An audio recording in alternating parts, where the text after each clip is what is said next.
Drillbrush products are extremely durable and built to handle the toughest surfaces. However, you can make your brush last even longer by using this technique. Using your drill brush in the same manner for a long period of time can cause all the bristles to bend in one direction, hurting the brush's cleaning effectiveness. This can be avoided by switching the direction of your drill periodically. By making the brush spin back and forth, the bristles will stay straighter for longer. Here's an example. We ran the brush in the left in only one direction. The one on the right we switched directions every minute. After a few hours of cleaning, look at how much nicer the one on the right looks. Cleaning brushes take a lot of abuse, but by changing your drill's direction as you clean, you can get the most out of your brushes for more of your cleaning tasks.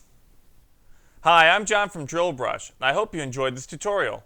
This video is a part of our tips and tricks series for our Drillbrush demo page. If you want to see all the videos in this series, we have a link to the page in the description below. And all the videos will be in a playlist here. Thank you for watching, and happy scrubbing!